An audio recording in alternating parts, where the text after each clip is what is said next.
लखन सिया राम चंद्र शंकर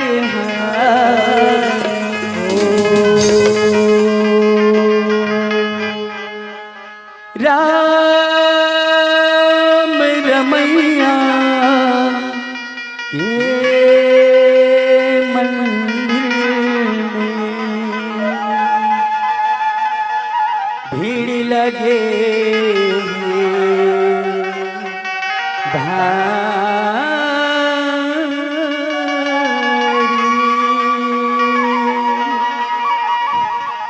भगतन मन के भीड़ लगे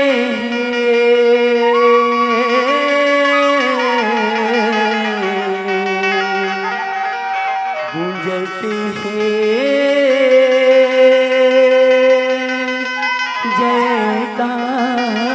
जयकार हे राम दुख हरि ले जा मैं आए हम तुरी दुआ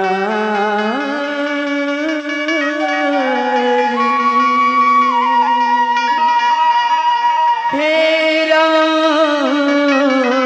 दुख हरि ले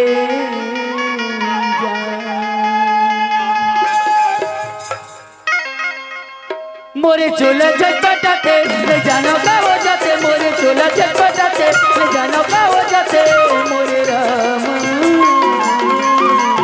अब तो मोरे इंद्रमा मोरे राघव अब तो मोरे इंद्रमा मोरे चोला झटपटाते ले जानो का हो जाते मोरे चोला झटपटाते ले जानो का हो जाते मोरे राम अब तो मोरे इंद्रमा मोरे राघव अब तो मोरे इंद्रमा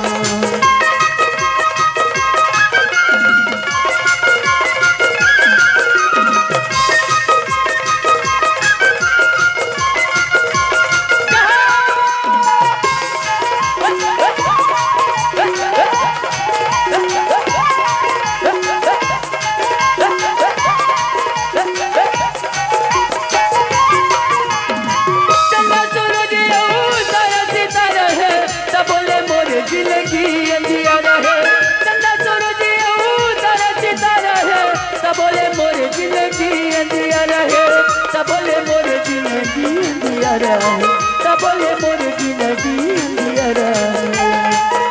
मोरे मने अकुलते ले जानो का हो जाते मोरे मने अकुलते ले जानो का हो जाते मोरे अब तो मोरे हृदयमा मोरे राघव अब तो मोरे हृदयमा मोरे रामा अब तो मोरे हृदयमा मोरे राघव अब तो मोरे हृदयमा मोरे रामा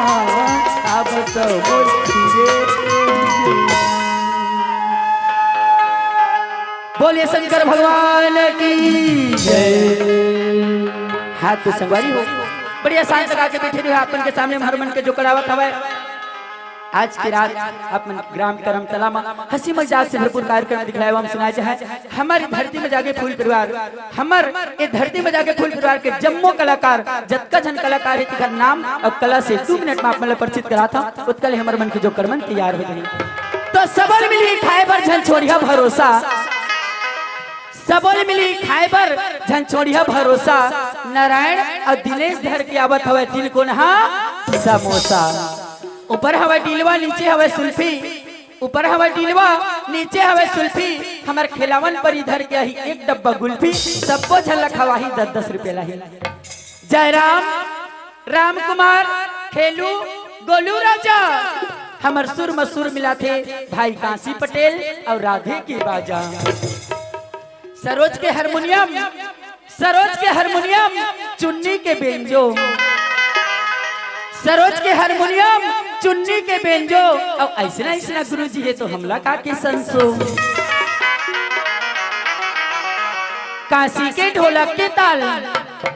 राधे के तबला के ताल, ए जया के ठुमका, हमार दुर्गेश भाई के पेट के बोली तो हमार मोहन भैया के झुमका। अब तो आगे मोटरसाइकिल पहली रही से घोड़ा,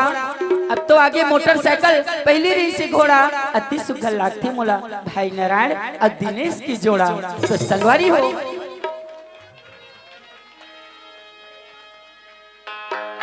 और रोज रोज के लचाई माँ हमार बैटरी हो गई डाउन, देखना पूरा एक के चिटिक मटुई मन बैठ जाती है। रोज रोज के नचाई माँ हमार बैटरी हो गए डाउन और अति सुगर बजते मारती भैया तोर साउंड गा, बहुत सुंदर।